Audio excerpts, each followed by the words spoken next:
First of all, I'd like to put on the record of the Dáil that it can be perceived that I could have an interest in this whole debate and this whole issue, and I just want to record that officially on the record of the House.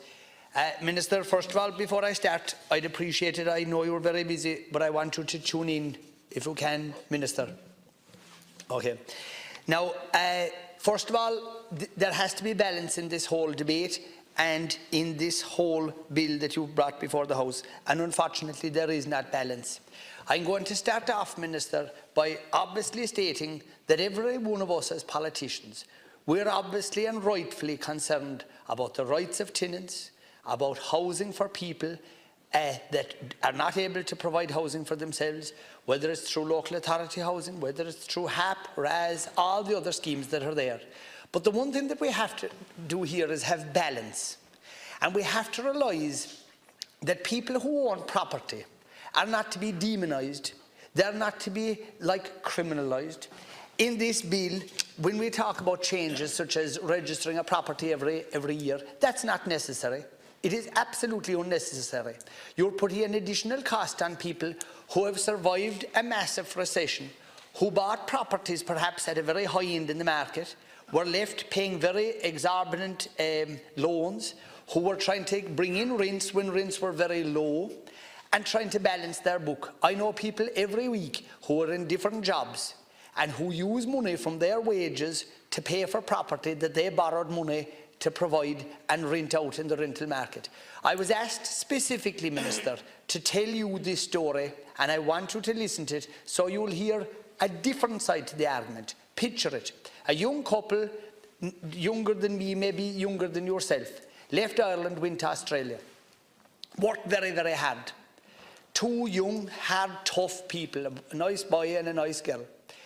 They were making a bit of money in Australia. They saved it up. They told me to use their name on the record of the Dáil if I wanted to. I'm not going to, because I don't think that's polite. But they're a real couple from Ireland. They were working away, saving money. They wanted to think of doing something progressive with the money. They decided that in the future, when they'd have a family, that they wanted to come back to Ireland and settle here with their family. So they said they'd buy a property here in Dublin, and that their work would finish up being here in Dublin. So they bought the property. It was over 600,000 euros. They had a bit of savings and they borrowed the rest. As you can imagine, if you borrow 450,000, there's a big loan to pay. The rent was fixed at something like, which I consider to be exorbitant, because where I come from, rents are a lot lower. They're still high, but they're low if you were paying mortgages. The rent they were getting was 2,200 euros. The couple that went into the house paid 1 month's rent and a deposit. They have never paid another penny since. They are taking a case against the boy and the girl that are below in Australia, saying that they're being harassed by the people that own the property. The harassment consists of the agent here in Dublin trying to make contact with the people who are living in the house free of charge, demanding that they pay the rent. They constituted that to be harassment, so they made a complaint. Now, they know how to work the system, Minister, and they will probably stay inside in that house here in Dublin for 2 years before they will eventually have to leave. And the couple in Australia are paying 100% the mortgage while the people are living rent-free inside the house. That couple that are living in the house here in Dublin, it's not their first time doing it, because they've done it before. And they're using the system that is in place to wrong the owners of property by going from one to the other and making up references, however they manage that side of it. Again, it obviously wasn't done properly or correctly. So we have a young man and a young woman below in Australia paying for a property here, and you're receiving that one bit of rent. Why am I telling you that story? Because they rang me so upset, and when they heard about what was happening with the residential tenancies amendment, they said to me, is there anybody going to stand up inside in the Dáil and tell the likes of our story and what's happening to us with property? And when I hear other people, and when I say other people inside in this Dáil, I know that their intentions are well intended.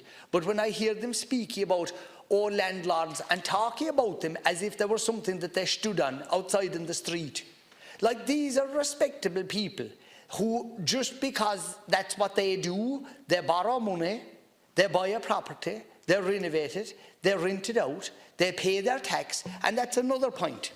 Does anybody, when they're talking about rents, do they realise that half of that rent goes on tax? So the person who owns property is a tax collector.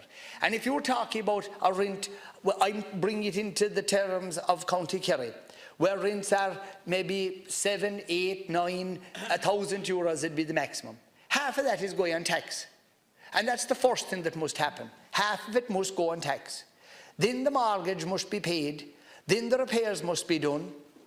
And then you have the cases of where there could be trouble in collecting rent. And I want you as Minister to rationalise that and take that into account when you're dealing with this whole debate.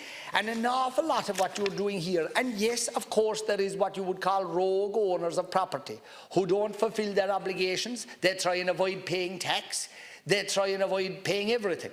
But then you have the respectable people who do their job right and who have been doing it for a long time and who are filling a gap in the market that if they weren't there, where would the houses and properties come from then? I foresee a situation in the future. Could you imagine any young person today or in the future saying, well, do you know what I'm going to do? I think it's a good idea. I'm going to go out, I'm going to build a house, or I'm going to borrow money, and I'm going to provide a house on the rental market. I'm going to be a tax collector collecting tax at 50% for the state, and then I'm going to try and pay a loan, and then I'm going to try and keep a house available for tenants. There is no one going to do it in the future. I have no denying in the world, Minister, the first time I did it, I was 19. Could you imagine a 19-year-old of today trying to do this or think that it was a good idea? And I worked damn hard to do it over the years. And I have no denying in the world of it. But to see people being criminalised for what they're trying to do, like it's very, very maddening. And to be painted with this brush of all landlords. Like, what will happen in the future? There will be no such thing as a private landlord. And as Deputy Collins said about the person that might have one or two properties, they're not going to exist in the future. It just will not happen. What will happen is you will have big groups that of sort of vulture funds and people like these pension companies, and they'll have hundreds of properties. They will be the people renting property in the future, because you will not have the individuals, because the individuals will just say this is insane and we're not going to go at this business because it will not be a viable or profitable or sensible business for anybody to be at. And again, Minister, what you're doing here, and I've studied it greatly last night and this evening, I've heard everybody else making their arguments. And the only argument they're making is to demonise the people who own property.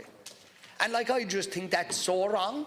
And yes, of course, there is people who have done wrong things, who have crammed. I've seen the reports as good as everybody else, seen where you might have 20 people inside in a small property, all that sort of thing. Of course, that's wrong. But that's why we have regulation. That's why we have inspections from the local authorities. But the people that I'm talking up for here today are people who register their properties, who pay their tax at 50% or 52%, and who do everything right. They keep their properties to fire standard, to every other standard. And here they are listening to politicians demonising them. And as good as saying, well, you're some sort of a criminal if you're renting out property. And like, Minister, you as Minister, why in the name of God would you ask people to register a property, a tenancy, every 12 months and put that expense onto people who are already struggling to pay mortgages? Why would you want to do it? Why in the name of God would you not look at the other side and try and encourage people? Because you're talking about finding housing solutions to the problems that we have. I've said it time and time again. The most obvious solution is there in front of our eyes, inside in every town, inside in every village. There are shops that have closed down, there's property overhead, there's disused buildings that are absolutely perfect with a bit of investment. If the roofs are good, don't touch them. Do the rest of the building. If the roof is bad, put on a new roof, do the property out in the new, bring it up to standards and rent it out. Why won't people do it? All you need to do is listen to the debate here for the last 2 days and you'd see why people don't do it. Why, in the name of God, would a sane person go into a village or a town and buy a property, pay all that needs to be paid, borrow it if they don't have it, do that property up and rent it out, to pay half it in tax, to collect tax for you and for the revenue commissioners, and then to listen to politicians demonising them? Why would they want to do it? Why would they do it in the future? They will not do it. And then we're going to have this massive gap that there will no longer be private rented accommodation available, and it always fills the gap. I never want to see a person renting a property forever, and I've always said it to young couples in particular, that when they rent, oh look, it's a way of getting your leg on the ladder. You have to start out somewhere, young couples, and whether it's into local authority housing they go, or whether they're able to save up and get the wherewithal to get on the market themselves. But to hear this constant, and it's happening inside here all the time, if a person is trying to do something inside here, it's like there are businessmen in Ireland, the only time they ever hear their names being mentioned in a public forum inside in this Dáil is when somebody is criticising them. And there are people who are household names and they're demonised inside here and they're creating thousands and thousands of jobs, but they're made little of inside here by certain politicians because of the fact that they're successful. So what is wrong with a person who wants to provide accommodation? Why are we going after them with this? Because that's what we're doing. And I would just ask you to please, for God's sake, look at what you're doing and think of the long-term effect, who you're actually going to affect here. If you think about this intelligently, the people you're hurting is the very people who you hope to try to help. That's people looking to rent accommodation. You're actually going to hurt them because you're going to disencourage people of getting involved in the business of buying or building to rent. No sane person in Ireland will do it in the future. Absolutely no way. You will have venture companies coming in, buying up the property from the people who have them existing, and you're going to be dealing with big companies who will own multiple of hundreds of thousands of properties, but the small individual person, be it a guard or a shopkeeper or somebody who might have a second or a third property, they're not going to exist in the future. And thanks to bills like this. And I'm sorry to say it, and you know I'm not a critical person. You know that I'm a person, if I see you doing something that needs to be supported, I'd be the first person to your back. And I'd be the first person to say, God, the government is doing right. But for God's sake, stop demonising people in the way we are.